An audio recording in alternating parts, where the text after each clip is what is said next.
siapapun yang hamil yang ada di muka bumi Indonesia ini akan diberikan tunjangan selama hamil. Karena itu yang masih jomblo secepatnya nikah, hamil, dibiayai kehamilannya oleh Gus Muhaimin. Setuju dengan subsidi dengan kehamilan ini. Muhaimin dan PKB menang. Semua yang punya sepeda motor, BBM-nya kita subsidi gratis tanpa biaya. Queen, tolekin, ayo balik aikin, ojo merantau wae. Halo, nah Indonesia, calone enak grup mau enak tokin. Sing duwe bojo meteng arep dibiayai kin, tolekin. Sing duwe kendaraan subsidi arep digratisikin, tolekin. Gatel. Saya kasih kepada Gus Dur, apa yang terjadi Gus Dur? Surat saya terima men, tapi tolong kamu sendiri yang simpen. Nanti kamu keluarkan kalau benar-benar saya membutuhkan. Sampai hari ini tidak pernah diminta Gus Dur surat itu lagi. Ini ikut keliru yaitu kalau diberi PKB sekarang, PKB-nya itu yang diambil Muhaimin Iskandar dicuri dengan bantuan pemerintah.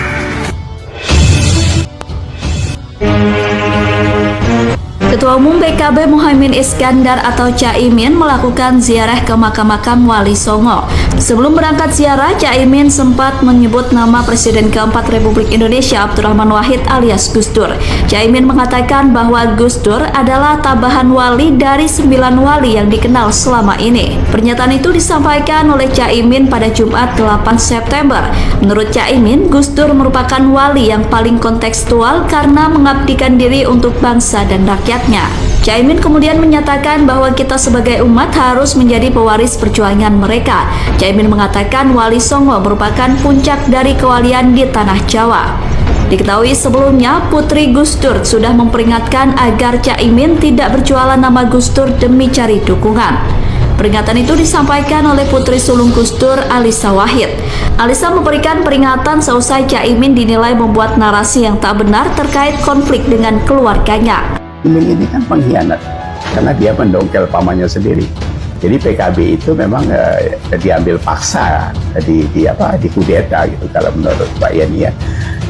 Kok bisa gitu? Ya bisa karena waktu itu menurut Gus Dur ini dibantu pemerintah. Pemerintah waktu itu adalah pemerintahan SBY, ya itu jelas. Videonya masih ada sampai sekarang itu. Ikut keliru yaitu kalau diberi PKB sekarang, PKB-nya itu yang diambil Muhaimin Iskandar dicuri dengan bantuan pemerintah. Gitu. Nah, kenapa itu dilakukan? Ya bisa saja karena kalau PKB di tangan Gus Dur itu sebuah ancaman buat mereka gitu, karena itu pasti besar gitu. Nah, ini juga ada kepentingan asing juga mungkin ya, karena Gus Dur pernah membuat BEM Nusa bersama Om William Suryajaya juga dibubarkan ya. Nusa itu kan NU dan Astra waktu itu kalau nggak salah ya. Nah, kembali lagi kepada soal pengkhianat. Jadi hidup kita ini memang dikelilingi oleh pengkhianat itu. Nah, sekarang ini juga kita kan banyak, kalau kita ambil dari apa yang dijelaskan di KBBI itu kan pengkhianatan itu memang pengingkaran janji gitu. Jadi itu yang kita alami. Jadi kepala daerah, anggota DPR itu sebenarnya kalau kita mau telisik satu-satu ya hampir 100% pengkhianat semua gitu. Ini tidak usah heran kita hidup ini di lingkungan mereka yang begitu masif dan sudah terstruktur. Pengkhianatannya itu sudah terstruktur sebenarnya karena yang dihianati itu rakyat. Yeni Wahid tutup pintu untuk Anies Caimin, ungkap wasiat Gus Dur. Keluarga Presiden keempat RI Abdurrahman Wahid atau Gus Dur memberikan dukungan politik dan sudah ditentukan jauh-jauh hari. Salah satu sikap yang menonjol dari keluarga tersebut adalah tidak mendukung siapapun yang berpasangan dengan Ketua Umum Partai Kebangkitan Bangsa Muhaimin Iskandar atau Caimin. Hal ini karena masih melekatnya luka kudeta yang dilakukan Caimin kepada Gus Dur lewat muktamar luar biasa di Ancol pada tahun 2008 lalu. Pada 2008, perselisihan antara kubu Gus Dur dan Caimin di PKB dimulai selepas muktamar 2005. Saat itu Muhaimin terpilih menjadi ketua umum PKB melalui muktamar, sedangkan Gus Dur ditetapkan menjadi ketua Dewan Syuro PKB. Sejak muktamar itu, muncul dua kubu di dalam PKB, yakni kubu Gus Dur dan kubu Caimin. Lantas pada Maret 2008 muncul kabar ada upaya untuk melengsarkan Gus Dur dari posisi kedua Dewan Syuro PKB. Puncak dualisme terjadi pada 2008 saat Caimin menggelar muktamar luar biasa di Ancol tahun 2008. Hasil keputusan itu melengsarkan Gus Dur dari posisi ketua Dewan Syuro PKB dan kembali mengangkat Muhaimin sebagai ketua PKB. Gus Dur mencoba menggelar muktamar luar biasa di Parung, Jawa Barat dan memilih Ali Maksur sebagai ketua umum PKB. Sedangkan Sekjen PKB dipegang oleh Yeni Wahid. Kemudian pengadilan hingga tingkat kasasi memutuskan kepengurusan PKB yang sah adalah kepengurusan yang dibentuk dari muktamar yang digelar oleh Caimin. Gus Dur pendiri partai, orang yang dikatakan oleh Caimin sebagai guru politiknya malah dikudeta, apalagi rakyat. Susah kan mau milih pemimpin seperti itu nanti? Yang benar adalah bahwa justru saya dikudeta oleh orang-orang yang kemudian Gus Dur memberhentikan saya. Bahkan saya dengan ikhlas berhenti dari ketua umum. Termasuk yang paling langka, semua orang yang dipecat Gus Dur ngelawan. Satu-satunya ketua umum yang dipecat Gus Dur tidak ngelawan hanya saya. Bahkan setelah saya serahkan, kemudian kepemimpinan diambil alih oleh Ali Maksur dan Yeni. Ali Maksur sebagai wakil ketua umum, Yeni sebagai sekjen. Terjadi kepemimpinan lebih kurang 1 tahun.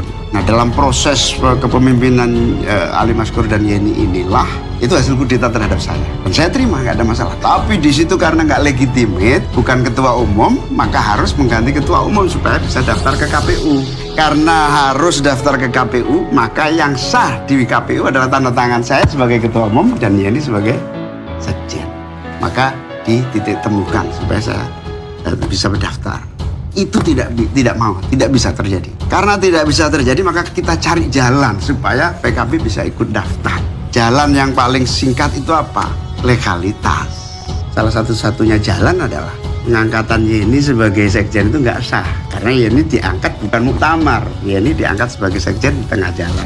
Penunjukan mendadak. Dari situlah penggantian sekjen Yeni kembali ke sekjen yang asal. Namanya Lukman Edi. Di situ KPU menerima. Akhirnya sah bisa ikut pemilu. Tapi udah remuk kita, udah. Luka itu kemudian membekas hingga kini yang menjadi standar sikap keluarga Gus Dur. Selama itu adalah Caimin, maka tidak akan ada dukungan.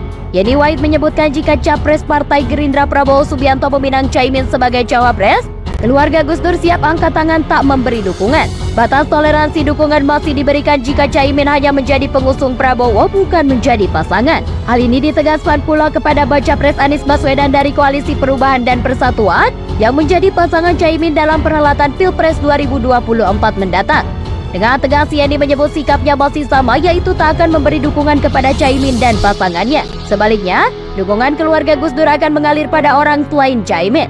Yeni menyebut masih membangun komunikasi dengan dua sosok capres lainnya, yaitu Ganjar Pranowo dan Prabowo Subianto. Dia bahkan menyebut dalam waktu dekat dan agenda pertemuan dengan Prabowo. Selain menjalankan komunikasi dengan Prabowo, Yeni juga menyebut menjalin komunikasi dengan Capres PDI Perjuangan Ganjar Pranowo. Karena kedua capres tersebut masih berpeluang mendapat dukungan dari keluarga Gus Dur saat ini. Yeni mengatakan, penarikan dukungan kepada Caimin sudah pernah dilakukan pengikut Gus Dur saat kudeta PKB yang dilakukan Caimin.